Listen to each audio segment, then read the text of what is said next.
recover that for 5 minutes. So we are reading this Isopanishad now. So before we get inside Isopanishad, I just wanted to establish the position of Isopanishad so that we understand where does this book come from. Now, most of devotees here on the call, they already know about Isopanishad, they have read it. When I came to ISKCON, I didn't know about Isopanishad. So let's do a little flow chart here and then see where the Isopanishad fits in the whole Vedic literature, whole Vedic canon.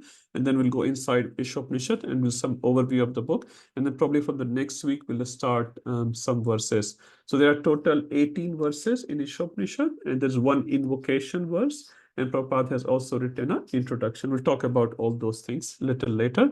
Let's see what's the position of Isopanishad in the whole Vedic literature, why this book is so important that Prabhupada has given as a part of Bhakti Shastri. So that's very important one to know. Now we see this picture here. Anyone knows how to hide this flow chart on the top? Hide video panel. Okay.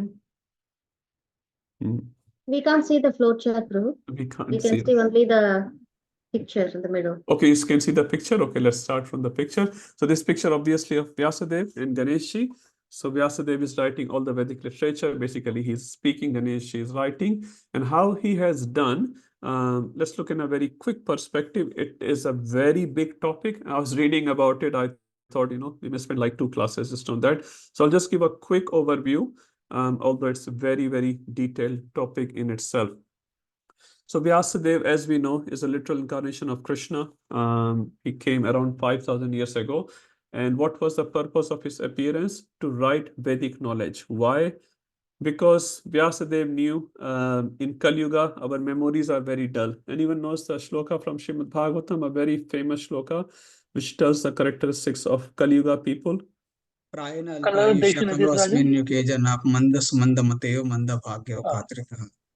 you, Mohit Prabhu. Thank you, Mahasu Prabhu. Thank you, Jadharma Prabhu. 1:1:10. So this is the first canto, first chapter, 10th verse. Very, very beginning. This verse is given that our Ayu is very little, our Mati is not much, and we are always disturbed. So Vyasadeva, knowing all that, started writing all the Vedic literature, which used to come actually in Parampara just by Shruti. So disciples will just literally sit in Gurukul, they hear from Guru, and they will remember everything. You won't believe when Duryodhan sat in Dronacharya's academy without any iPad or any laptop, he could hear and remember. Yeah, he could not understand, that's a different thing. So all those people were Shruti, and sometimes, in our parampara as well, we listen some acharyas like Bhaktisiddhanta Maharaj. He was also a Shrutidhar and many other acharyas. So they will just hear and they will remember. But that's not possible for most of us. So Vyasadeva started writing the Vedic literature. So if you see this Vedic knowledge, which I can't see, anyone knows how to hide this black bar? Prabhu, is there a pin or unpin thing there that you can do? Or I'm looking it. Can you see my screen? Prabhu, the participants can only see your presentation, not the controls. Okay, no worries. I think I have That's a figured little it out. annoying at your Okay. level. I can understand. No problem, Prabhu. It was just covering my top part of the slide. Okay, so Vedic knowledge. So Vyasadeva wrote all this Vedic knowledge. Now, word Veda, and we'll read, Prabhupada will expand it as well. I'll just give an introduction here. So word Veda has multiple meanings. In general, if you see, Veda means, anyone knows what does word Veda mean in general? To know. No, to know. Okay, to know. So Veda means to know. Knowledge. Now, yeah, knowledge. Thank you, Prabhu. So to know, knowledge, this is the general meaning of Veda. Now, this term Veda is used in multiple places in multiple ways.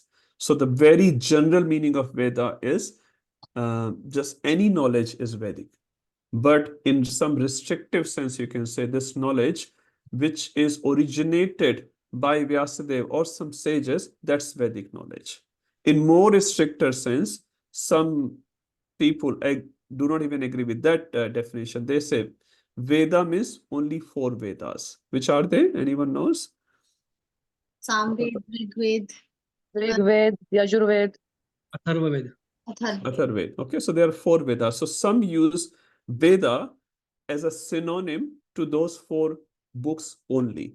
So this can be used in multiple ways. So we will just take an average meaning here. Average meaning means any knowledge is coming from Vyasadeva, we can call it as Vedic knowledge. Now, modern like rocket, space science knowledge, as per that definition, will not be considered as Vedic knowledge. So that Vedic knowledge, again, I'm using a general terminology here, can be divided into 2 pieces. One is called Shruti, another one is called Smriti. So what does Shruti means? As we can see a little definition there as well, revealed absolute truth, every word unchanged eternally. So in every single universe, Shruti all the time stays exactly same. There's no change at all. So they are heard, Shruti, and presented as it is. And that's why the name is Shruti. Not even one word is changed. They appear in all the universes as it is every time. There's no change at all. So that is called Shruti. What is Smriti? Smriti is what is heard and assimilated and expanded, obviously by sages, by authorities. We can't write Smriti. Smriti means one which is remembered. Smriti is also a Sanskrit word. Smriti means to remember. So Shruti means to hear, present as it is. Smriti means hear, assimilate, and expand that knowledge as per my realization, and I then write it. Is that clear? Difference between Shruti and Smriti. Huh? Just a very high level. We can spend literally 2 to 3 classes just on this particular slide. So just giving a general definition and trying to move on. Now, Prabhu, Shruti. sorry Yes. to interrupt. Yeah, I Yes. remember when you mentioning about that. I remembered our 15.15 sloka. Yes, Mata, we'll Mata cover that. Smritirgyan. Matta Smritirgyanam Apohanam Cha. Yeah, that sloka is very important. I think last week when Urmila Mataji came, she was also referring to that shloka in her classes. Huh? All the knowledge comes from Krishna, and Apohanam also comes from Krishna. Yeah. Yeah, so Shruti is again subdivided into 3 parts. Now, again, there are multiple definitions and multiple classification. I'm just taking a very generic one. This is made by ISKCON devotee. I think his name is Tyag Chaitanya Prabhu. And if I'm not wrong, he created this in 1998. So I've just taken some parts of it. It's very authorized for ISKCON, and I'm just running through that. Because if you see some other classification, you should not get confused. This is our ISKCON one. Everyone in ISKCON uses this one. So this is very bona fide, at least for all of us. So Shruti is divided into 3 parts, you can say. Vedas, and as I said, Vedas in a more restrictive definition, only 4 books, which is Rig Veda, Yajur Veda, Sam Veda, and Atharva Veda. Now there are classifications and categories within that as well. We'll not talk about them.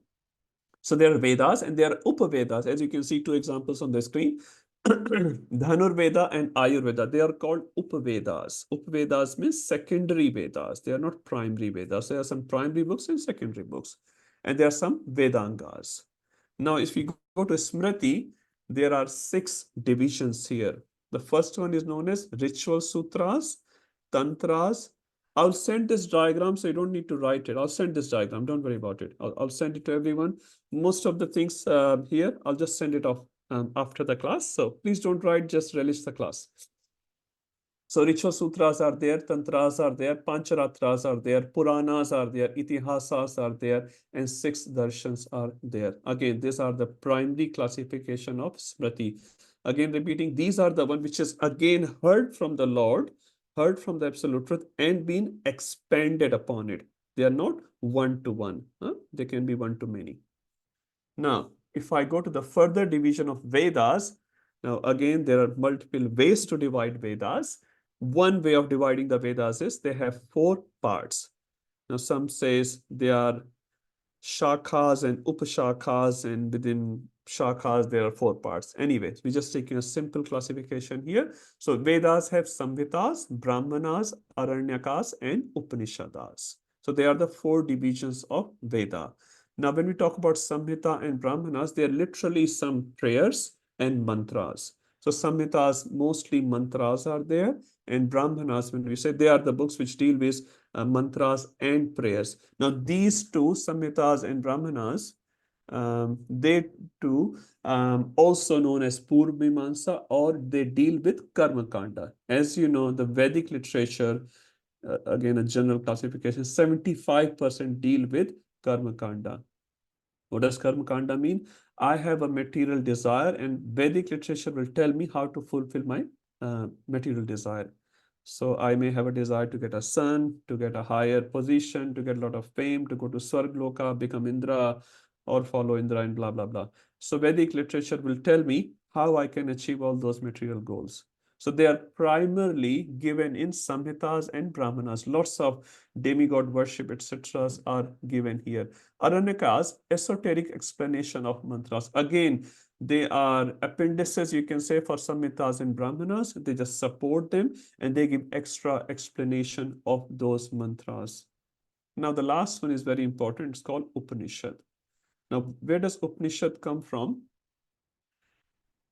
So word Upanishad means, as we know, word Upavas. What does Upavas mean?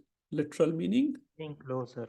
To sit closer. Vas means to sit, up means near. So Upanishad has many meanings. Again, a simple meaning is Nishad means to sit near, and Up means near, and Shanid mean to sit. So we are sitting near the spiritual master and hearing. In Gurukuls, generally speaking, in the past, Upanishads were taught towards the end of their knowledge session. So the boys will go and stay in Gurukul for say 15-20 years.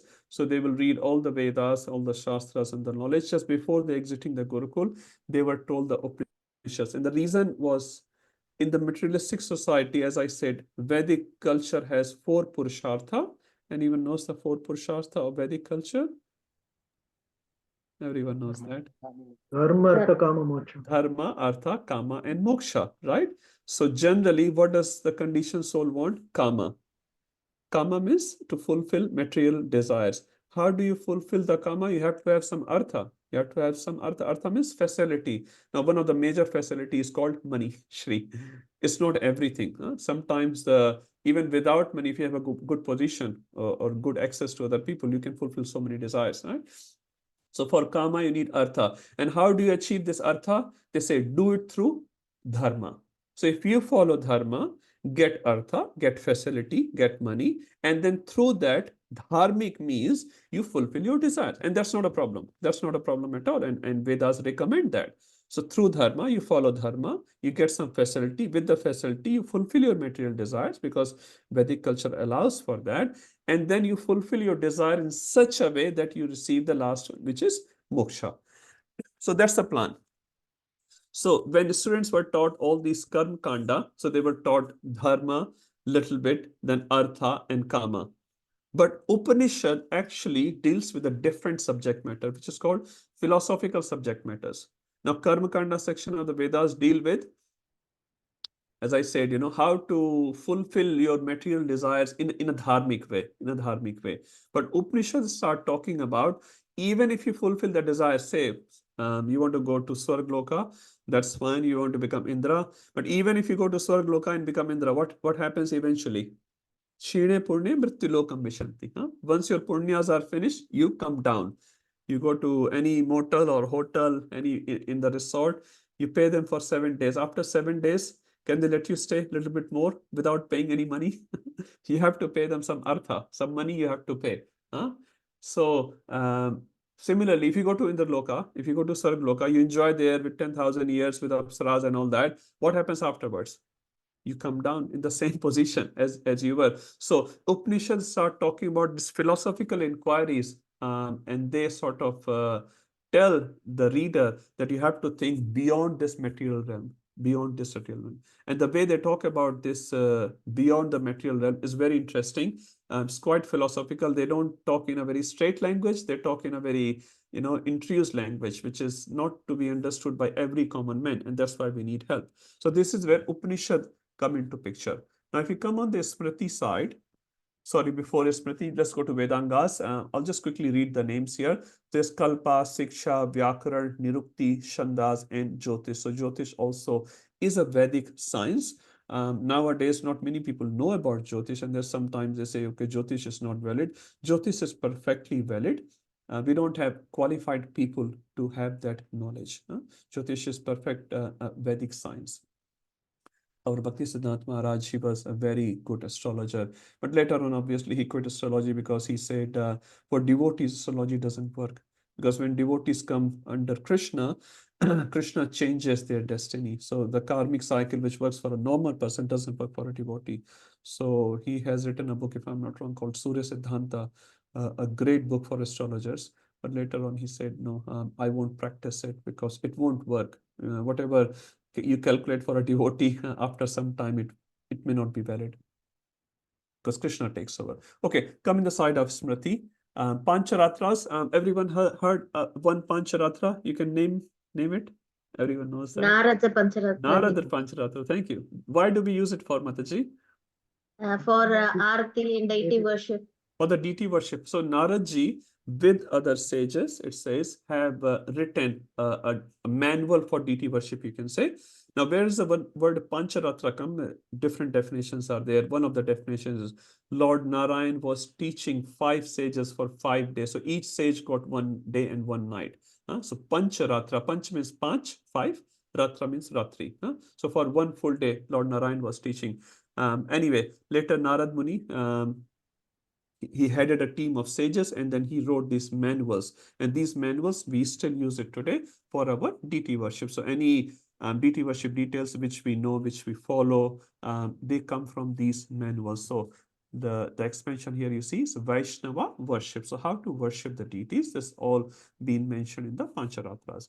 Now, let's look at quickly 6 darshans. So 6 darshan, very, very famous. They're called Vedanta, Mimamsa, Nyaya, Vaisheshika, Yoga, and Sankhya. I will not go into each one of them, but suffice to know, these are the 6 famous school of thoughts. They are Vedic in nature. Why they are Vedic? Although they are not exactly Vedic, like Sankhya, you can read here, atheistic Kapila. So this Kapila propounded a philosophy which was non-theistic, basically. But why these 6 darshans are important, these schools of thoughts are important, because they are originated from Vedas. They take a particular school of thought and they try to prove their thoughts with the help of Vedic knowledge. So they're taking help of Vedic knowledge to prove something. Like we have, some state laws, some federal laws, and whichever country you are in, the laws may change. So if you do a crime or something, the state government will try to prove through the state laws that, yeah, you are a criminal or you're not a criminal. So they have a particular set of thoughts and they're trying to prove their thoughts within these schools. And they are saying, I follow Mimamsa, I follow Nyaya, Vaisheshika, Yoga, and Sankhya. Anyway, the last one is most important for us, which is called Vedanta. We'll talk about Vedanta in a second. Let's cover these Puranas and Itihasas. So now we have Puranas. As we know, 18 Puranas are there. And as per Matsya Purana, there are 6 Puranas in mode of goodness, 6 Puranas in mode of passion, and 6 Puranas in mode of ignorance. This is as per Matsya Purana. And there are reasons given behind that as well. Now, I know, and we all know, actually, Bhagavad Purana is called Amala Purana or Transcendental Purana, but because the classification is done in such a way as goodness, so Bhagavatam is also put into the category of mode of goodness Purana. There are other Puranas, 18 minus Purana, and there are also Sthal Purana. Sthal Purana refers to like, we have Puri Mahatmya. So all these Mahatmyas which we read, they're also part of Puranas. They're also being separately worked as well. Minor Puranas also have like Devi Puran. So sometimes they give you some reference from Devi Puran, and you can clearly prove that these Puranas are secondary Puranas. They are not primary Puranas. So within primary Puranas, you have to give reference. Now within primary as well, the reference of goodness Purana will be most relevant. So this is how we can sort of, take that. Yes, Rupam Prabhu. Yes, Prabhuji, back to that Purana discussion, the major ones. So 6 mode of goodness, 6 mode of passion, 6 mode of ignorance. Where would you say Srimad Bhagavatam, which is the Mahapuran, would fit? Like, it is not one of those 18, right? It is one of outside. the 18s, Prabhuji. It's one of the 18s Puranas. And as I just said, it is in mode of goodness category. But we know it's a transcendental Purana. Example is given. Vrindavan, I'm talking a physical Vrindavan, which we go many times. Although it's transcendental, it's Bhuloka Vrindavan. It's a Goloka Vrindavan and Bhuloka Vrindavan. It's exact same replica of Goloka Vrindavan. So it's transcendental in nature. But if you have to put in a map, you'll not put Vrindavan in Pakistan or somewhere.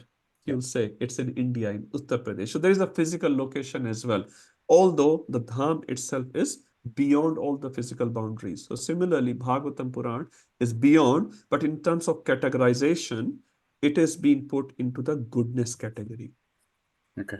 And Prabhu, in a lot of lectures, we hear preachers take example from a reference from Garud Puran or Matsya Puran. Yeah.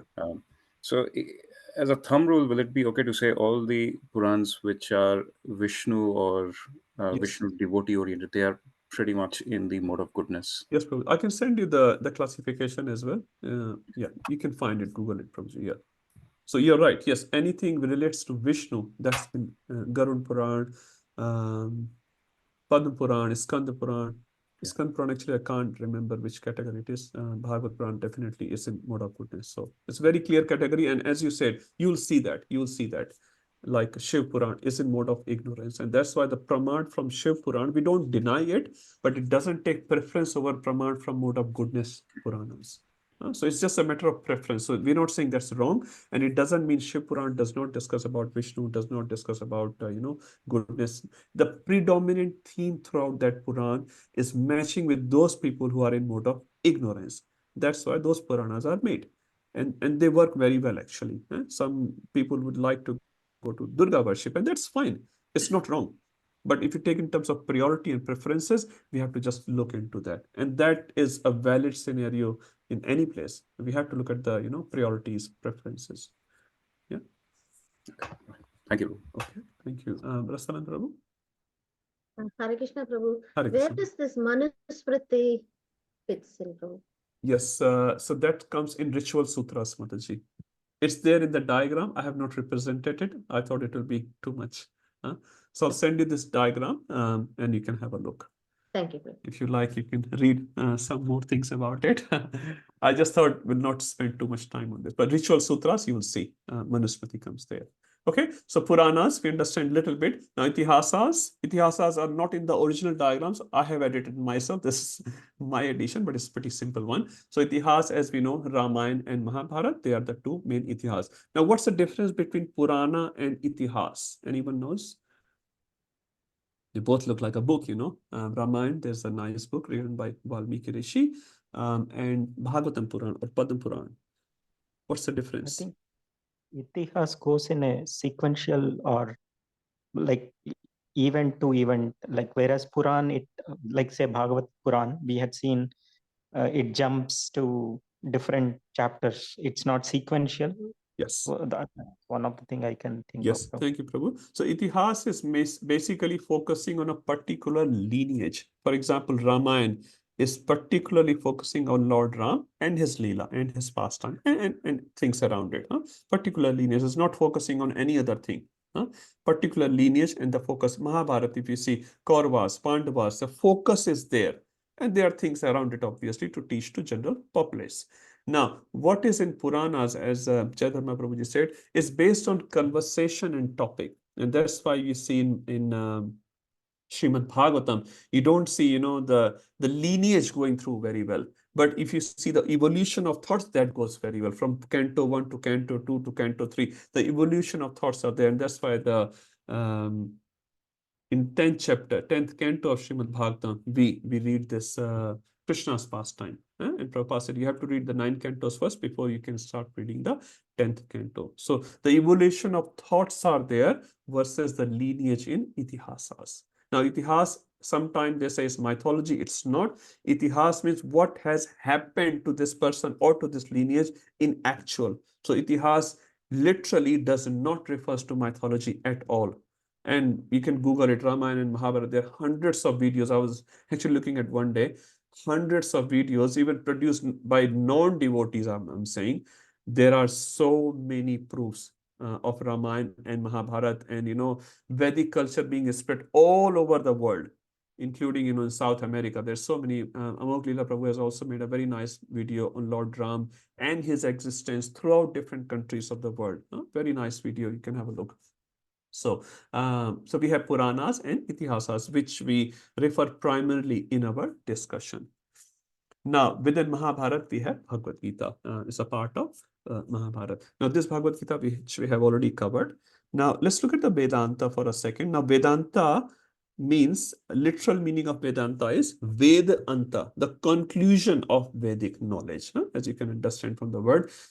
But the Vedic literature itself is so vast and huge and so complex. Imagine the conclusion. So giving conclusion on a very complex topic is also very complex. And that's why when we talk about this Vedanta Sutra, sometimes we hear 3 or 4 sutras in our classes. Anyway, so and the first one being, I think, Atato Brahma Jigyasa and Soham and those sort of things. So the Vedanta Sutra, it's a very complex pieces of sutras or Sanskrit shlokas, you can say, in layman's language, which are very hard to comprehend, very, very hard to comprehend. So you can say in general, the whole Vedanta is, in terms of, not the structure, I would say in terms of understanding, is divided into 2 parts. One is called Advaita understanding, one is called Dvaita understanding. So Advaita understanding means the soul and the super soul, there's no 2 things, there's only one thing. Brahman is the supreme. And we read that. We have Brahmavadis, we read about Brahmavadis and Mayavadis and all that. So that's called Advaita way of understanding Vedanta. No, we're not saying Vedantas are 2. We are saying understanding of Vedantas are 2. Same sutras are being understood by different sages differently. Now, who's the leader of Advaitavad? You can say Shankaracharya. Shankaracharya, prominent one, and there are many more. Shankaracharya's followers are there. Prominent one. They say there is Brahman is the supreme, the soul and super soul. They are not 2 separate things, it's one thing. But in Dvaitavad, we see there are differences. Differences mean Jiva is different and Bhagwan is different. So there, Dvait means 2. There are 2. And you see, started from, say, Madhavacharya. Madhavacharya being the most prominent one. Now there is Ramanujacharya and many other successors also there. Now when Chaitanya Mahaprabhu came, he sort of reconciled these 2 philosophies into one, which is called Achintya Bheda Abheda philosophy. He took some school of thoughts from Advaita, some school of thoughts from Dvaita. And he says definitely Jiva and Paramatma are 2, but qualitatively and quantitatively, there are differences. So qualitatively means quality wise, we are both same because we are both Satchid Ananda. But quantitatively, we are like a drop of the ocean. If the Lord is like an ocean, we are like a drop of the ocean. We have same qualities, but Lord is exhibiting those qualities in 100% way, much higher way than the Jiva. So this philosophy was reconciled by Sri Chaitanya Mahaprabhu and his followers. And this is where we sort of take our writings from. Now, let's look at Upanishad quickly. As you're discussing, Upanishad deal with Jnana Kanda, with philosophy. And within this Upanishad, there are many Upanishads. Now, it's very hard to say how many Upanishads are there. There are different numbers and different philosophies. I was reading one article, again, ESCON one only. They said there are, if I'm not wrong, 1130 Upanishads in total, originally. And there's only 200 were technically available. Technically available means, because, so many emperors in the past came to India and they burned so much Vedic literature. Say only 5 or 6% of the Vedic literature is actually available to us. 95% was burned. He said Nalanda University, when they started burning, it took 6 months to burn the books. 6 months. You can imagine how many books were there. But many invaders, they burned these books. So we don't have access. Now within 5% also, there are some pieces here and there because, this knowledge was preserved in leaves actually. So many things were lost in that way as well over the period of time. I was reading His Holiness Radhanath Maharaj lecture somewhere, and he was saying he went to this institute in Calcutta. I forgot the name. It's Bhakti Vedanta Institute or something like that. There they have access to I don't know, thousands of literature from Jiva Goswami, like originally handwritten manuscript from Bhaktivinoda Thakur. And Maharaj said, when I was like touching one of those papers, a leaf paper or a paper, it was just falling apart because it was not preserved nicely. Like 400 years ago, we are talking, or 100 years ago for Bhaktivinoda Thakur or Srila Bhakti Siddhanta Saraswati Thakur. So there's so much literature which is sort of available but not available, because it's just lost on the way. So we have very minimal information available to us. Now, some say there are 13 main Upanishads. Some say there are 108 Upanishads. Anyway, there are 10 main Upanishads, you can say, out of 1100 or 200, which are available to us. Now, out of those 10, this Isopanishad is considered one of the most prominent Upanishad. Why is that? I'll talk about that in next slide, actually. So this is being a very prominent Upanishad. Prabhupada actually wrote commentaries on that. And just to let you know, Prabhupada wrote commentary on Isopanishad before starting ISKCON when he was in India. It is such a important Upanishad. So he wrote commentaries obviously on Bhagavatam in the first 3 cantos and on Isopanishad, this being such an important book. And we'll talk about that in a minute. So now we understand the position of Bhagavad Gita and Isopanishad. I just wanted to sort of make everyone understand. So Bhagavad Gita is a part of Itihas, is a part of Mahabharata. Now Bhagavad Gita is a very special, unique position. It says anything which is heard from the Lord is called Shruti, which is expanded is called Smriti. Now, these itihas, actually, they are smritis because they are expanded. It's not Lord is telling Arjun said this and then Sahadev said that and Nakul said Dev said. So Vyasadeva has expanded on it. Maharshi Valmiki has expanded on it, and that's fine. This is Smriti. But Bhagavad Gita, because spoken by the Lord, is considered as Shruti, isn't it? So it says Bhagavad Gita is a Shruti amongst Smriti. So many people who does not take or accept the knowledge from Smriti also accept the knowledge from Bhagavad Gita. So many Vedic scholars, they just don't come to this part. They say Smriti will not look into it, will only look at Shruti Pramana.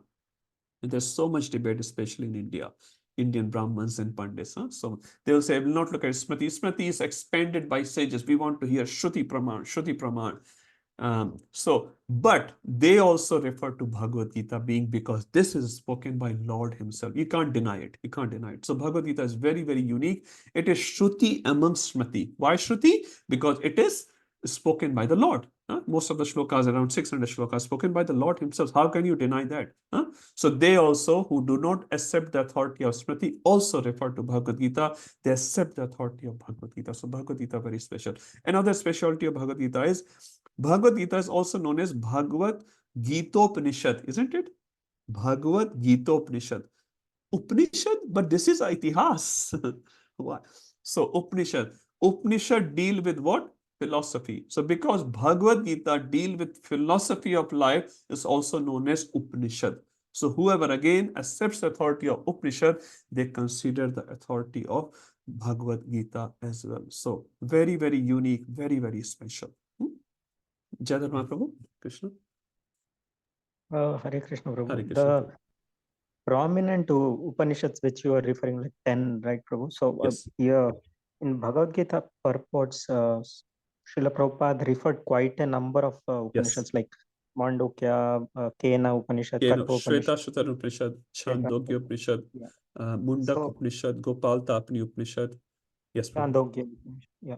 So Yeah. from where do we have other like any other acharyas other than Shankaracharya and Madhvacharya? Like which books he would have referred for quoting those, Prabhu? I meant to say which. To those Upanishads. Yeah, do we have like other than Ishopanishad?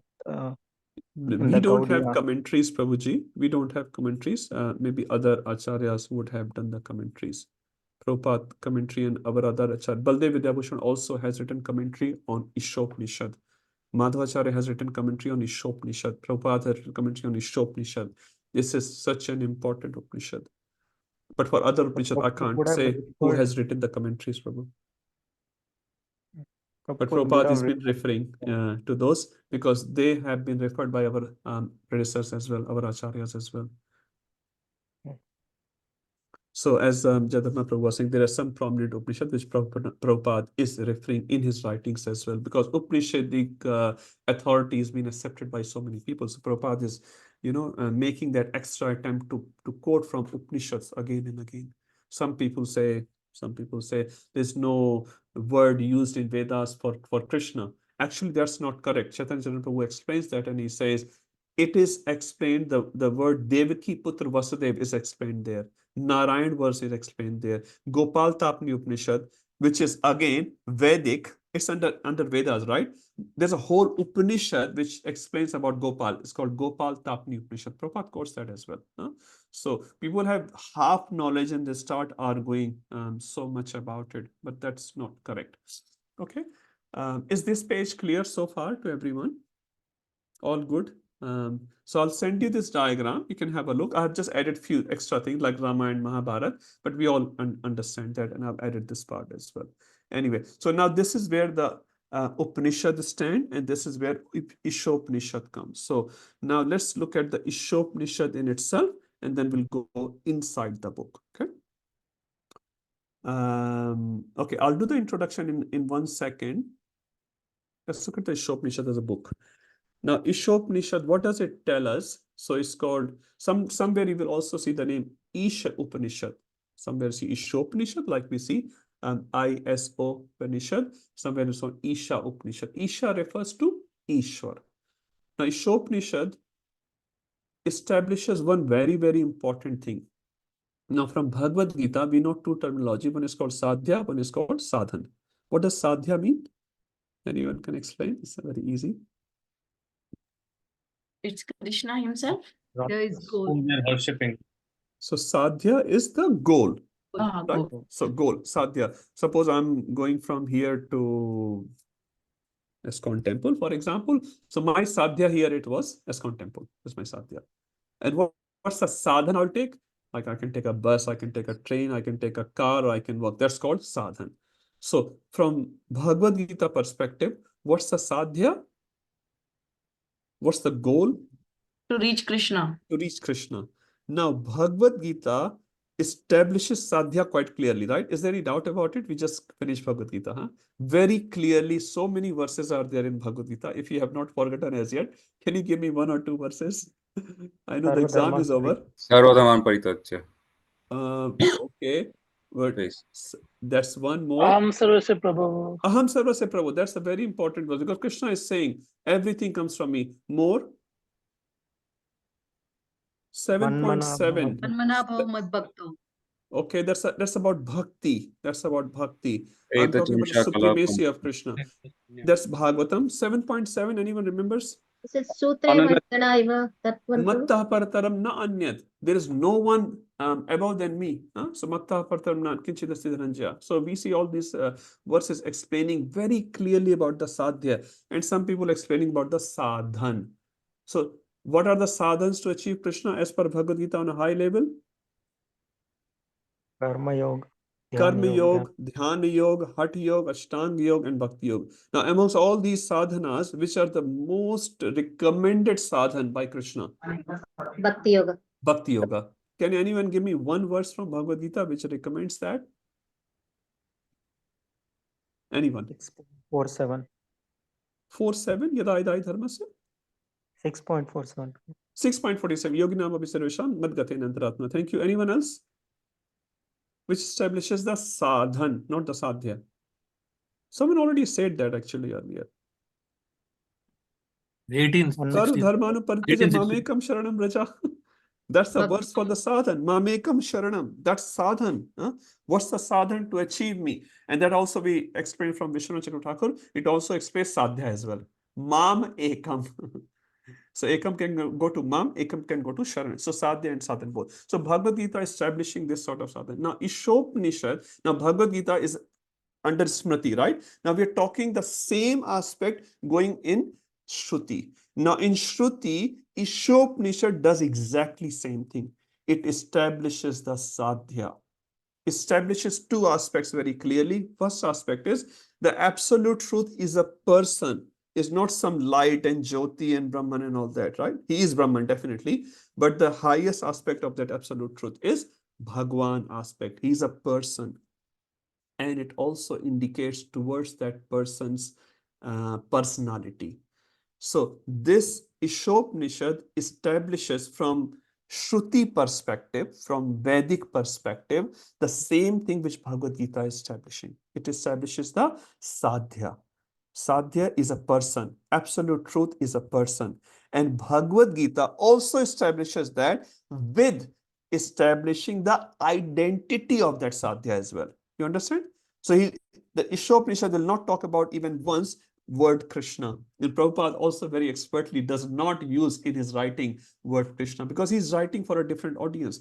Because who's his audience? The audience which consider the authority of Vedas. Now, if Prabhupada starts writing Krishna Krishna and giving Bhagavad Gita references, they will say, no, we'll not accept it. So Prabhupada very expertly writing the purports of Isopanishad. We'll talk about the purports in a second. So we understand Isopanishad is doing the same thing, establishing the Sadhya, which is absolute truth. Is also talking about Sadhya is not a light, he is a person, establishes that. And with Bhagavad Gita to put together, it establishes Sadhya's identity.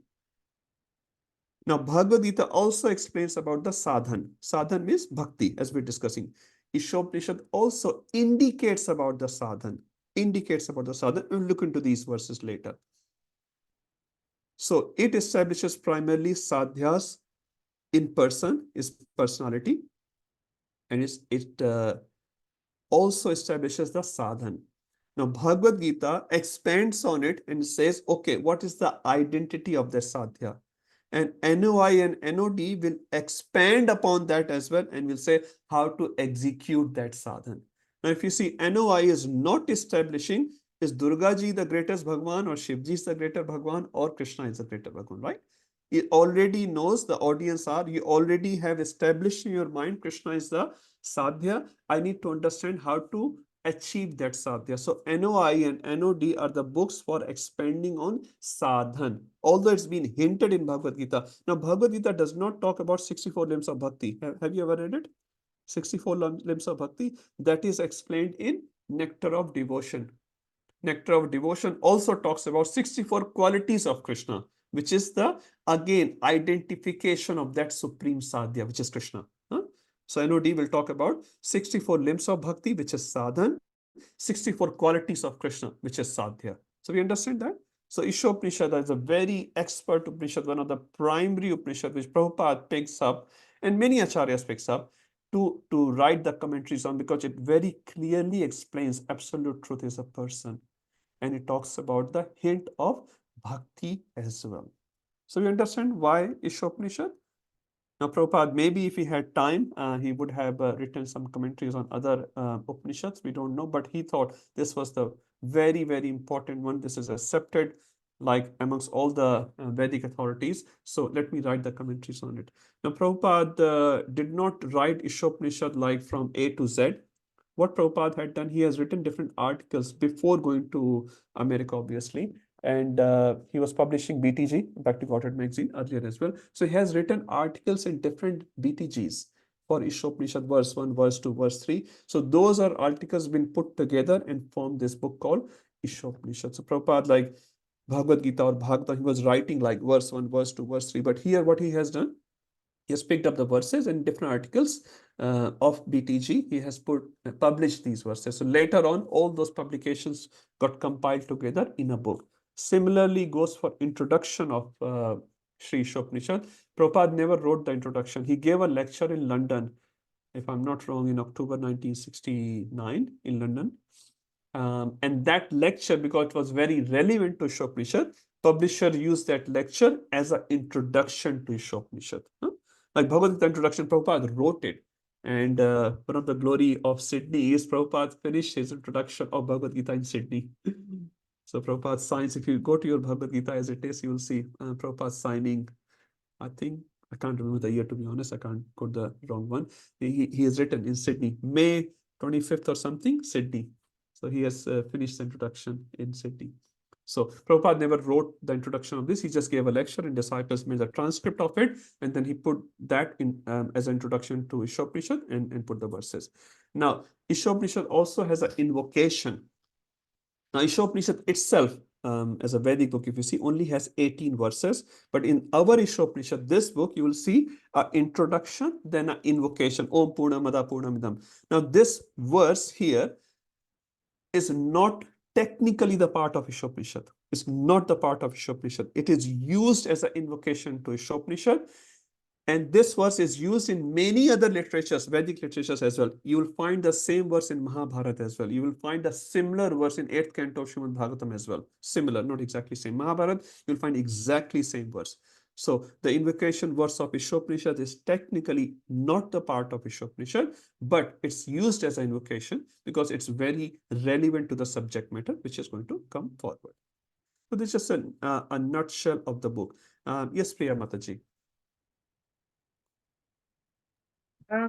So yeah, I just want to clarify again. So it's firstly you're saying that it's did you mention that Krishna is a well, yeah, so they're explaining, it is explaining that the absolute truth, Krishna is a person. So yes, so Isopanishad is explaining that philosophy through philosophical verses, that absolute truth is a person, and we'll read those verses. So very also clearly. the qualities, is that what you said? The 64 qualities? That's in NOD, Mataji, nectar of devotion. Yes, Mataji. Yeah. And what does the other part half mean? So you mentioned Isha is as Ishwar, then Upanishad. That's Upanishad. So Isha, Upanishad. So Upanishad about Ishwar. About. So like Gopal Tapni Upanishad. So Upanishad, which deals with Gopal. Narayan Upanishad deals with Narayan. Katha Upanishad, Taittiriya Upanishad, Shweta Shatar Upanishad, Kathopanishad, Mundak Upanishad. These are different Upanishads. So they deal with a different subject matter. So this subject matter of this Upanishad is Isha. Isha means Ishwar. And we'll read this Isha word in Isopanishad. Thank you, bro. Yeah, thank you, Mataji. The very first verse of Isopanishad starts from this.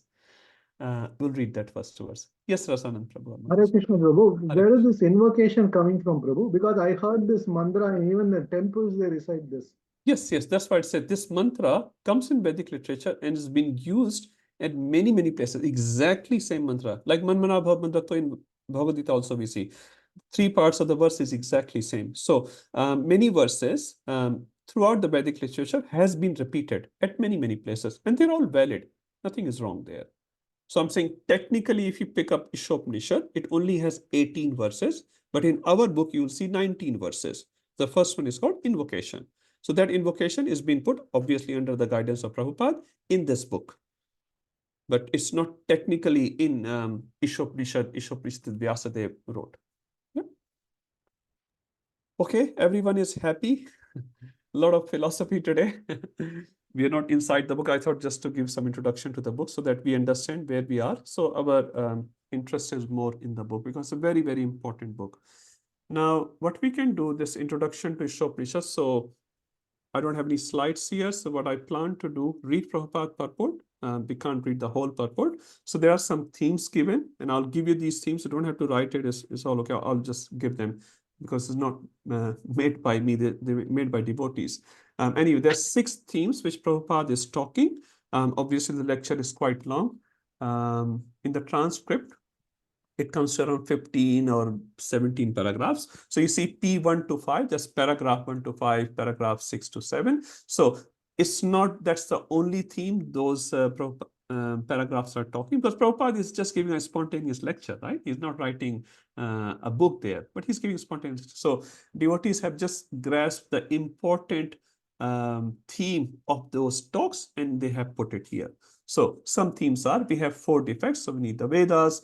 Vedas give universal axiomatic wisdom. Vedic knowledge is superior to Pratyaksha and Anuman knowledge. Vedas, only way to know about trans realm. Krishna is the ultimate goal of the Vedas. Priya Mataji, you were mentioning that verse that's mentioned by Prabhupada in P13, like paragraph 13, 15. History of the Vedas and Vedic essence. So these are the 6 themes which we'll try to cover looking at Prabhupada purport here. Any questions so far? Okay, all good. I'll try to share my other screen if I can. Okay, I just wanted to quickly look at MIHE guide as well because this is our base. So you see Sri Isopanishad topics, introduction, the writing division of Vedas, 4 defects, 3 pramans, again coming from Prabhupada lecture here. Invocation, Om Purnamada, perfect, complete, balance remains. Mantra 1, 2, 3, it talks about proprietorship of the Lord. I'll talk about the overview of the mantras next week. So we can just see here, proprietorship of the Lord. Mantras 4 to 8 deal with vision of the Mahabhagavad. Mantras 9 to 14, absolute and relative. Mantras 15 to 18, prayers for revelation of the Lord's spiritual form. So these are just the high level topics which our guide is saying. So you can read page 85, 86. There's a nice chart here as well. Again, a part of that chart was on the screen just a minute before. You can see the same thing, Samhitas, Brahmanas, Aranyakas. So some more information is there. You can read on your own time. Questions for closed book assessment. So this is your assessment on page 89. There are only 17 questions, so that should be easily done. Roughly speaking, will take 3 months to finish. So today is 21st of February, roughly by mid-May, we should be able to finish. So you can just put some notes in your diary to finish that time. So probably towards the end of the May, we'll have Isopanishad exam. Some nice analogies are there. I really like that. So please read through again in your own time and preferences, as we were discussing last week. Read 2 verses before coming to the class. So next class, maybe probably invocation and verse 1 or mantra 1. Please read. No essays this time? Sorry, Prabhu? Any essays this time? Yes, Oh, Prabhuji, there I was is. just I can coming see to it. I can see the So screen there are code. three essays here. You just have to write any 2. So you may start writing.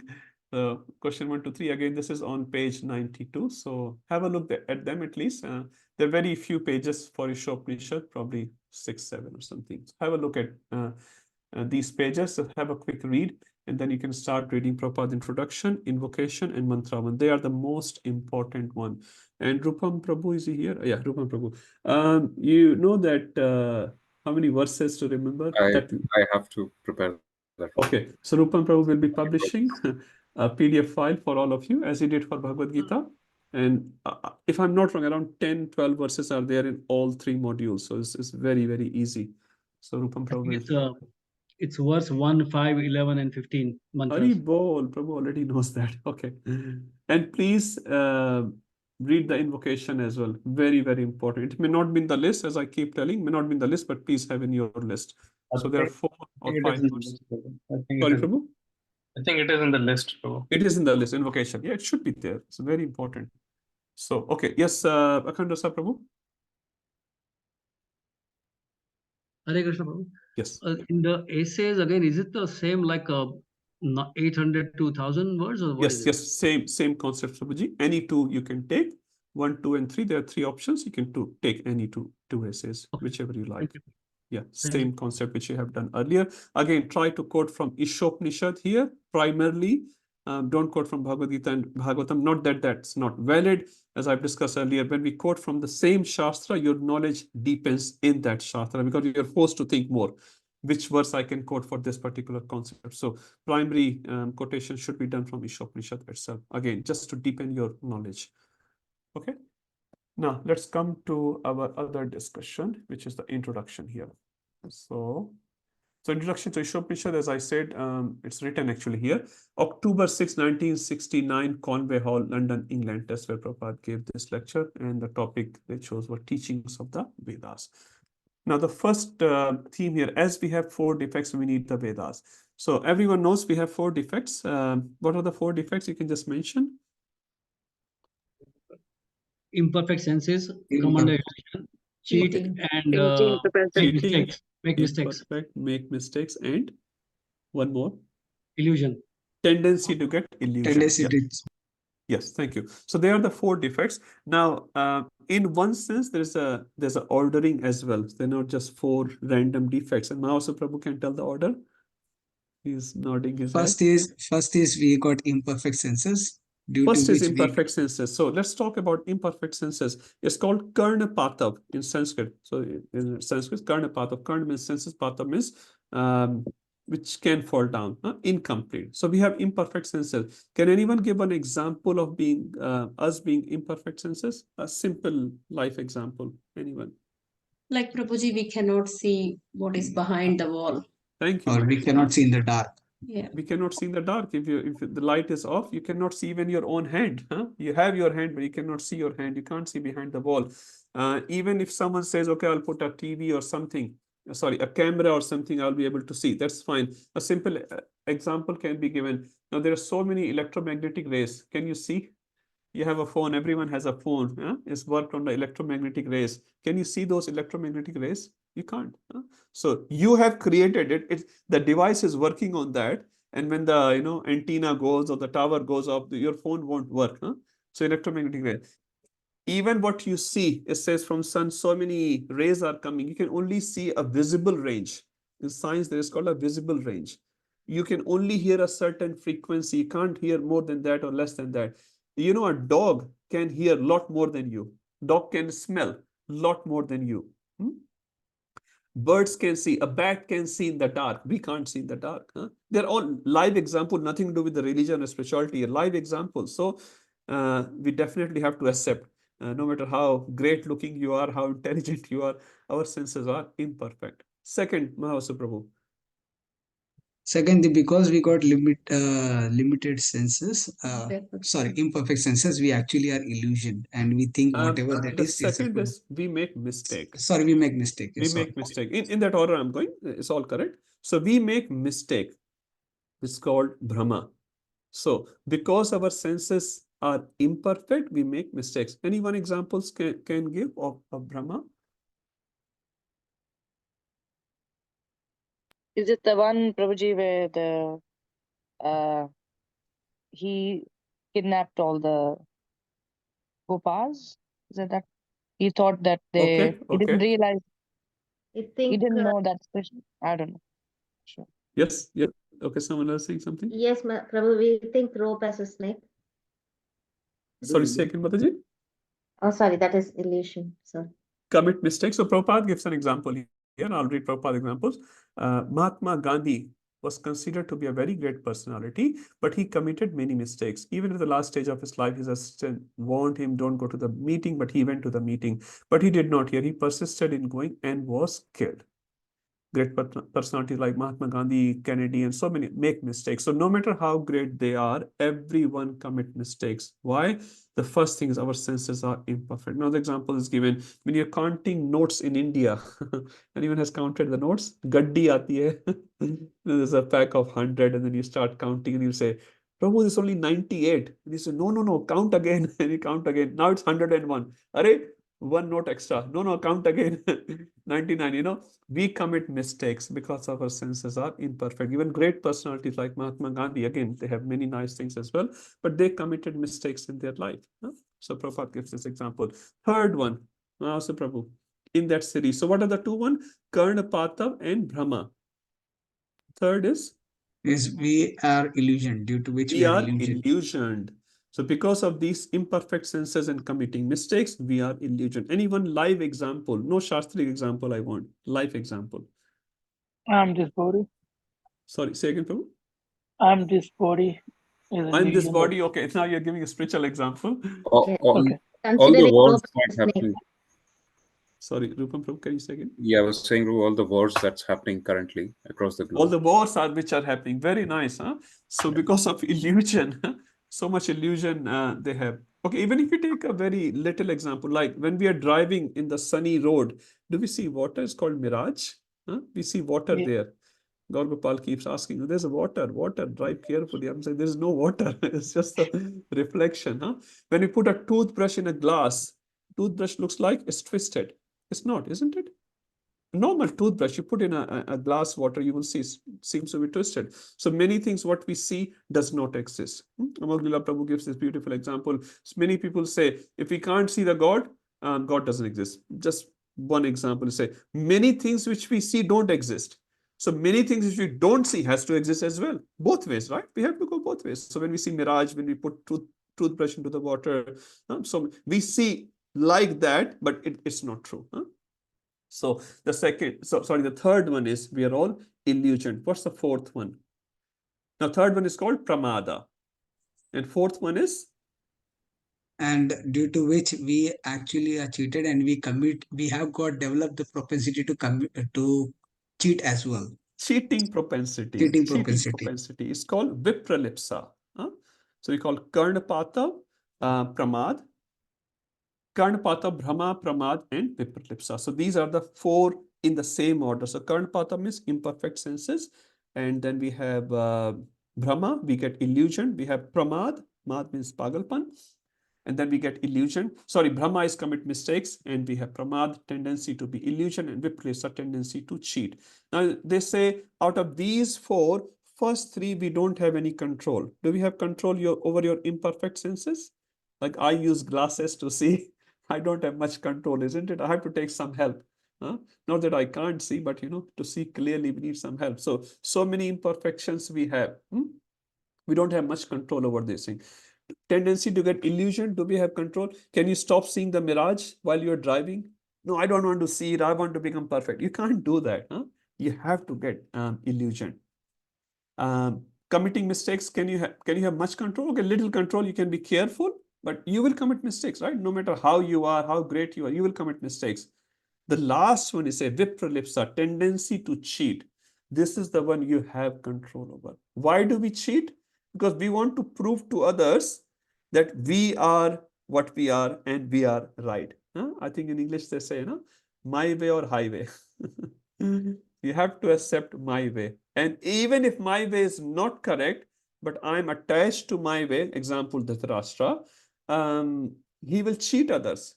We say something, we mean something. In Hindi, they say, what's that? They say something, they sing something, and they do something. कहते कुछ हैं, करते कुछ हैं, बोलते कुछ हैं. We are cheating others because we are attached to our notions. We are not honest. We are not honest. Even sometimes we find we are at fault. We still say, nahi, I was right. This is called ego fight. Ego fight. So they say, first three we don't have much control over, but fourth one we shouldn't do. We should be honest. We make mistakes. We accept, yes, I made a mistake. We all make mistakes, but don't cheat others. Cheating is, in Bhagavad Gita, there's a word for cheating. Anyone remembers? In the 3rd chapter, what's the word for cheating? Mithyachara sa uchyate. Mithyachari. So devotee is supposed to not cheat. Now, you cannot say devotee will not make mistake. Can you say that? You can't. Devotee also will make mistake. But devotee is not supposed to cheat to others. We should be honest. Now, again, how you represent into the outside world, the details may vary, but the principle is, fourth one we have control over, vipralipsa, we should not do. So Prabhupada talks about these 4 things. I'll just quickly say Prabhupada examples here. Very nice. Another defect, to be illusion, Prabhupada gives example of Maya. Maya means what it is not. But we all get attracted to Maya. We all get attracted to different forms and shapes, but they actually are temporary illusion for all of us. Third defect Prabhupada is saying is cheating propensity. Everyone has a propensity to cheat. Although a person is fool, number one, he poses himself as a very intelligent person. In 12th canto of Srimad Bhagavatam, Vyasadeva is writing the characteristics of Kali Yuga people. And one of the characteristics given here, in Kali Yuga, intelligence will be shown by hairstyle. If you have a fancy hairstyle, you can throw some nice words, you will be considered very intelligent person. And you see that around as well, isn't it? In TV or internet, you see so many people speaking. They may not be Satya, Priya, or anyway Hita for anyone. None of the 3 filters work, but they are very popular on internet. They have 1 million followers or something. Absolutely rubbish. But this is what the Kali Yuga is. If you put nice hairstyle and you say some nice words, you will be considered a very intelligent person. And then lastly, Prabhupada write this one as the last. We are very proud of our eyes. Someone will challenge, can you show me God? But do you have eyes to see God? So Prabhupada writes these 4 defects. Okay. Now Prabhupada gives another example. Another theme here. Vedas give universal and axiomatic wisdom. What does it mean? Now, because we have 4 defects, so the knowledge produced by us can't be perfect. Makes sense? Because we are imperfect. So whatever we will produce, again, we are not denying whatever humans have achieved. We are not denying that. But what we are saying, they are not perfect. A simple example is, previously scientists used to think Earth is flat. Galileo in 1600 used to think Earth is flat. Another saintly person, I can't remember his name. He was actually given capital punishment because he was giving this philosophy to the people. The earth is not flat, earth is round. Socrates. Socrates, here we are. Socrates, because he was teaching others about knowledge of soul, earth is like that, and he was given poison because church did not agree with his ideas. Now later on, after 50 or 100 years, they realized actually what Socrates was saying was correct. So people get attached to this. So whatever we produce, although may be useful, it's not perfect. So what we have to do, go to a greater authority, greater source to get that knowledge. And Prabhupada is saying, Vedas give that knowledge. Universal means it applies all the time. Now sometimes they say, Vedas are written by some sages, 5,000 of years ago. How are they relevant in today's life? A simple example is, sun is giving illumination from thousands of years, is giving illumination and heat, is giving illumination today, and it will give illumination tomorrow. Can you say, oh, sun is a very old entity, just forget sun? You can't live without sun. You have been breathing in the past, you're breathing today, you will breathe tomorrow. There's some things are always universal, they're always applicable. You cannot say they're old now. It's not old. And in Hindi, they say old is gold. Many old things are so gold. So Vedas are universal and axiomatic. Axiomatic refers to which is self-evident. Self-evident. You don't need a proof for that. So whatever Vedic teachings are, they don't need extra proofs for that.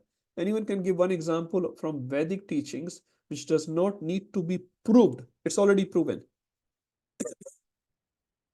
You don't have to prove it. A mother says, parents. that's what. Thank you, Mata. A mother says, he's your father, right? To her child. This person is your father. Do you need to prove that? The mother is telling, this person is your father. That's your father. You don't need to prove it. It's self-evident. Sun is giving illumination. You don't have to. Does sun give any illumination? It's axiomatic truth. Similarly, in Vedic teaching, you say that the cow dung is considered very holy. It's very auspicious. Like I say, okay, cow is an animal, and animal stool has to be, very untouchable. Yes, animal stools are untouchable, but cow stool is not untouchable. Cow stool is purifying. Demigods sit on that cow stool. They say demigods don't sit on your sofa set. They sit on the cow stool. If you put an asan with the cow stool, with the cow dung, they come and sit. Now, how do you prove this? Initially, if you say, okay, it's a stool, and now you can say on top of it, okay, if the cow stool is auspicious, what about the human stool? What about a Brahman stool? What about a sannyasi stool? Okay, sannyasis are different, but a Brahman stool, no, it won't work. You can't argue with those things. Shankha is a bone. Now, bone is considered very inauspicious. In the past, not today. Today, they put the bone in the fridge. In the past, if there's a bone in the house, they will clean the whole house and no one will go in that house. Everything has to be purified with the cow urine. But nowadays, they put the bones inside. Anyway, but Shankha is also a bone, conch shell is also a bone, but that is used in Krishna's worship as the first thing and as the last thing. It's considered so auspicious. So some things you just can't argue. You have to just take as it is. Yes, Prasannatma Prabhu. No, I just wanted to add, you said about this cow dung, right? Yes. So there is one person in India, I think he's from Haryana. He's called as Desi Tarzan. Okay. So he just drinks cow's milk and he baths with cow urine and cow dung and he drinks cow urine. So he's doing that and 17 years he never came in city. 17 years he was in jungle and he can do 12 hours continuous push-ups. Very bold, 12 hours. 12 hours, 150,000 push-ups he can do. And he has broken many world records, And then one Mataji from US, she came to meet him in a 5-star hotel. She booked and she wanted a kid from him. And he denied. And he wanted to he's an Akhanda Brahmachari. Okay. And he has challenged anyone can come and do these push-ups like me. And there are people like giving 20 lakhs, 30 lakhs price on spot. No one can do like him. Even today, he just baths us with cow urine and cow dung. That's it. He don't take rice, nothing, only milk. Hare Krishna, Hare Krishna. Very nice. Yeah, when you see, I just remembered. Live examples are there. So people sometimes, argue with these teachings, but you can't argue. There's a proof live in front of you. How better you can prove, He doesn't eat anything else. He just depends on the cow. That's why Prabhupada said, you just need a cow, little land, and your life can be simple. You don't have to work so hard. So hard we work just for our maintenance. And you can just survive anywhere in the world. Thank you, Prabhu, for sharing that example. So Vedas are universal. Obviously, Vedas means the teachings are universal and axiomatic. Let's read some of the Prabhupada purport here. The Prabhupada first says Vedas are not Hindus, the foreign name, we are not Hindus. And nowadays you will be listening on internet, Sanatani, they use the word. Even Hindus, even modern people are not using Hindu word. Sanatan word they are using, which is the absolute correct word. So Prabhupada writes, Varnashram, they talk about Bhagavad Gita. Which verse is used in Bhagavad Gita for Varnashram? Number I need first. Chaturvarnam Number? Mayashrishti. Thank you, Prabhuji. Number? 4th chapter. 4th chapter, 13th verse. Chaturvarnam Mayashrishti. Good karma. Thank you, Prabhu. At least you remember something. That's nice. So divisions of society, Prabhupada writes, this is Vedic principle. These natural classifications are found everywhere. Now, you may not call them as Brahman, Kshatriya, Vaishya, and Shudra in America or Germany, but these classes are there. Brahman class is always there, like a teacher class will be there, research class, professor, lecturers, and all those people are there. There are Kshatriyas, there are some soldiers, some people are like that. Some are Vaishyas, they are businessmen, some Shudras means they are the helpers. And by the way, you may not like to hear this, we are all Shudras. Most of us at least, because we work for the salary. Amogila Prabhu says, you work for the salary, you're a Shudra. So from that perspective, we don't need to go too far. We are right here. We take salary. He says, Brahman never takes salary. Brahman never takes salary. And that's why in Bhagavatam, you see in 6th canto, Purohit word is used. So Vishwarup says to Indra, when Indra approached Vishwarup, can you please become my Purohit? So Vishwarup actually says, Purohiti job is not a good job, because Purohiti means getting salary. It destroys your Brahmanatva. But later on, Vishwarup accepts the designation, and you see what happens. He gets killed by Indra. So Purohiti is not considered a very great job. That's why most of the Brahmins in Vedic culture will live outside. They will come in and give guidance to king. They will not become a Raj Purohit or something, because then you are bound. And that's why you see Shukracharya discouraging Bali Maharaj to not give everything in charity. And the reason our Acharyas gave, because he was worried about his own existence. Because if my Yajman, my client gives away everything, what will happen to my salary, my position? Because everything will be gone to Vishnu. So he was worried about himself, not worried about Bali Maharaj. And he was giving, different arguments where you can lie. But Bali Maharaj obviously did not hear him. So these categorizations are always there. And Prabhupada talks about the stool of cow is very, very pure. Okay, let's talk about the next theme. Vedic knowledge is superior to Pratyaksha and Anuman. So Prabhupada writes in paragraph 8 and 9, there are 3 ways to get the knowledge: Pratyaksha, Anuman, and Shabda. So what does Pratyaksha means? What we see from our eyes, what we hear from our ears, whatever we experience from our imperfect senses. That's called Pratyaksha Praman. Anuman is we make a logical inference of it. Prabhupada used to give this beautiful example. If some boys are playing cricket, especially in India, you see, some street boys are playing the cricket, and you're going out. After half an hour, you come back home, your window is broken. What will you infer? Who broke my window? These boys who are playing the cricket, they must have put a chakka sixer, and the ball hit your window and your window broke. Now, it may not be true, but a logical inference at that stage will be, these boys broke the window, and you shout out, where is Prince, where is Raju? You broke my window. So it's called Anuman. We make an inference of it. So Pratyaksha and Anuman, we generally use in the world to achieve material knowledge, right? Whatever we see, we believe it. And sometimes we make a logical inference of it. So Pratyaksha and Anuman. But because we have 4 defects, our Pratyaksha and Anuman will not be perfect. Again, we are not denying Pratyaksha and Anuman are also very important, and they are very, very useful, but they are not ultimate source of our knowledge. Why? Because it has been produced by those people who have these 4 defects. So where should we go? We should go to Shabda. Shabda Praman means Vedic teachings, because Vedic teachings are called Aparusheya. They are not written by a normal Purusha, normal human being. They are written by perfect being. Like it's been revealed by sages. It's a word of God. This is called Shabda, word of God. And word of God cannot be wrong. And as we read earlier, it's universal and axiomatic. It's always true. Let's go to the purport here. Vedas are not compilation of human knowledge. Vedic knowledge comes from a special word and from Lord Krishna. Another name for Vedas is Shruti. Now Prabhupada talks about a little bit Shruti and Smriti here. Yeah, there's another example Prabhupada gives. Very nice.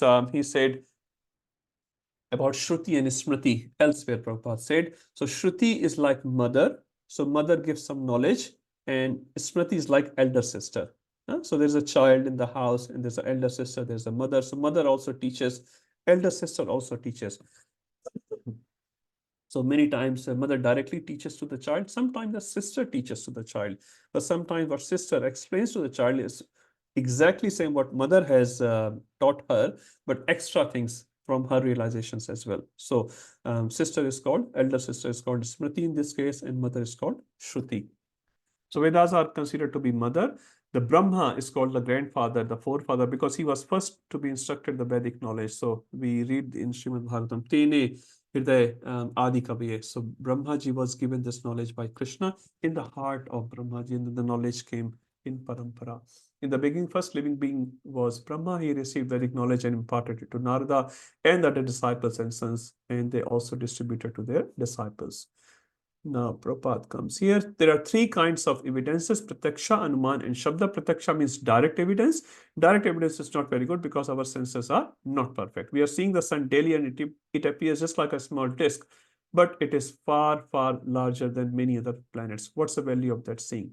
Then there is Anuman, inductive knowledge. It may be like that, some hypothesis. For instance, Darwin theory says, this is a nice one. Prabhupada was always saying that our ancestors were not monkey. If Darwin thinks his ancestors were monkey, maybe.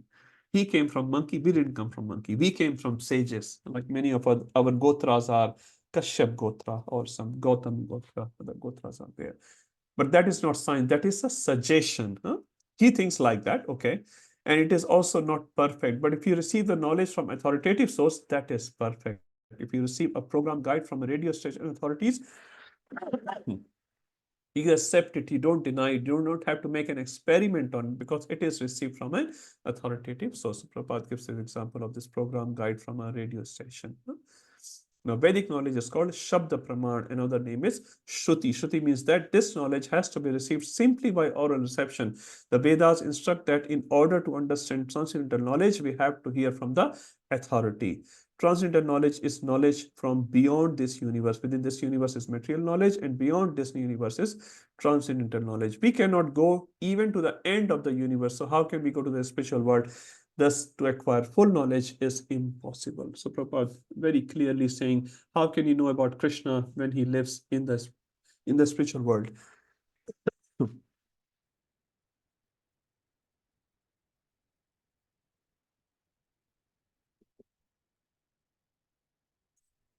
Okay, so last two topics here. Krishna is the ultimate goal of the Vedas. Let's go to this one.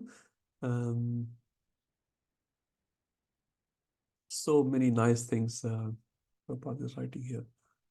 Originally, there was only one Veda, so we discussed about that already. One Veda was Rig Veda originally, and then many other Shakhas, branches came by his disciples. So as we know, Jaimini, Gautam, Karna, they were disciples of Srila Vyasadeva, and they helped Vyasadeva to divide those Vedas into further pieces. Now, Vyasadeva personally wrote the Vedanta Sutra. We also read about Vedanta Sutra in our earlier slide. Under the instruction of Narada, his Guru Maharaj, spiritual master, still he was not satisfied. I'll skip all that. Vedanta means ultimate knowledge. The ultimate knowledge is Krishna. Krishna says throughout all the Vedas, one has to understand him. Vedaisha sarvair aham eva vedyas. That's a 15 verse. I'm the compiler of the Vedanta Sutra, and I am the knower of the Vedas. Therefore, ultimate objective is Krishna. This is explained in all the Western commentaries on Vedanta philosophy. Now, Prabhupada also writes about Govinda Bhashya with Baldev Vidyabhushan. Let's read that. Skip that. Srimad Bhagavatam begins with the first word of Vedanta Sutra, Janmadi Asya Yatha. Actually, this is the first sutra of Vedanta Sutra, not Athato Brahma Jigyasa. That's one of the sutras, but the first is Janmadi Asya Yatha, from which everything emanates. And that Janmadhyasita is fully explained in Srimad Bhagavatam. That's why Srimad Bhagavatam is called the natural commentary on Vedanta Sutra. So we don't read Vedanta Sutra directly. We read the commentary on Vedanta Sutra, which is Srimad Bhagavatam. The Vedanta Sutra simply hints at what is Brahman, the absolute truth. The absolute truth is that from whom everything emanates. This is the summary, but it's explained in detail in Srimad Bhagavatam. If everything emanating from the absolute truth, then what is the nature of the absolute truth? That is explained in Srimad Bhagavatam. And as we are discussing, Ete Chanchkala Panisha Krishnastu Bhagavan Swayam. He is self-effulgent, he is Swarat. We develop our consciousness and knowledge by receiving knowledge from others, but for him it is said he is self-effulgent. The whole summary of Vedic knowledge is Vedanta Sutra, and Vedanta Sutra is explained by the writer himself in Srimad Bhagavatam. We finally request those who are actually after Vedic knowledge to try to understand the explanation of all Vedic knowledge from Srimad Bhagavatam and Bhagavad Gita. Okay, so these are some major themes which Prabhupada is explaining in his introduction. I'll stop here. If there's any questions we can take from the introduction perspective. As I said, I'll share all this, so don't have to write much today. There's only 3-4 slides. There's much, not anyway. Okay, not much. So what I'm planning to do, invocation, I can't finish in 15 minutes, so I'll do it next week. We can have a little break today. And then we'll take invocation and probably verse 1 next week. So please read it at home and then come for the class next week, next Wednesday. Okay. Sundar Gopal Prabhu, any announcements? Hare Krishna, Prabhu. Yes, Prabhu, there's a little announcement. So we've tried in past a couple of times for a little picnic, but hasn't been successful. So this time we've got Tanya Mataji. She's leaving Sydney soon in March. So what we're proposing is that we get together as a group on the 2nd of March, which is the Saturday, sometime in the afternoon. In North Sydney, Berry Island, I think that suits most of us. And this time, let's not do a voting. Let's just keep the program and let anyone and everyone who can join, please come and join. Because otherwise, it always happens that, half people vote and then something else happens and can't come. So let's do it. I mean, even if, 5 people come or, let the whole 25 come, more the merrier. We encourage all of you, and please come with your family, kids, whoever is there in your family, please come. We'd like to meet with all of them and just spend some time. Just a casual visit, very, very simple. And also we were thinking about just keeping it simple from the perspective of prasadam and everything. Just keep a BYO. So just bring something to share with other devotees, whatever is possible, and just have some extra time here. So I'll probably send. Sorry, what's the place, Prabhu? What place you said? It's Berry Island, Prabhu. I'll send the details. I'll send the. It's very close to temple, Prabhu. Very, very close. So we can go there. It's a nice scenic area. And then from there, we can go to temple if people like to. Yeah, so I'll send a message with all the details, coordinates of the place and timing and everything. And then please try if you can make it because it's nice. It's been 2 years. We haven't met in person much. We've been doing this online classes. So if you could, that will be nice. And as Prabhuji said, Tanya Mataji is leaving Shri Radha Gopinath Seva. She's doing some Seva right now. It will be nice to just spend some time if possible. Okay, and tomorrow is Nityananda Triyodashi, so I hope everyone can do some seva, extra seva for Nityananda Prabhu. Get up early, do some extra rounds, do some reading. Evening we have festival in the temple, so please come and yeah, take part in the festival and do some extra reading, chanting and all that. Nityananda Prabhu is very, very, very much needed for the upliftment of our heart, as Radhanath Maharaj was saying, because transforming the heart is the goal. Rest other things is to help that goal. So we need Nityananda Prabhu's mercy. So if possible, please come to temple. If possible, come in the morning. If not possible, come in the evening. And yeah, just be there. Bhaktivinoda Thakur said, these tithis are Bhakti Janani. They are the Jani, the mother of the devotion. So when you celebrate these tithis, important tithis like Ram Navami, Nityananda, Gaur Purnima and all that. So Krishna becomes very, very pleased and he bestows lots of mercy on us. So whatever best possible, yeah, try to celebrate Nityananda Triyodashi in a very nice way. Okay. Anything else, Prabhu? I think that's Okay. If not, I'll give you 12 minutes back. It rarely happens, but it has happened today. Everyone is happy, smiling. But yeah, that's nice. I just don't want to start the invocation in last 10 minutes. It won't work. It's a very, very nice invocation, and we'll spend some time next week. Okay, Srila Prabhupada ki jai. Shri Isopanishad ki jai. Gaur Premanande Hari Hari Bol. Hari Hari Bol.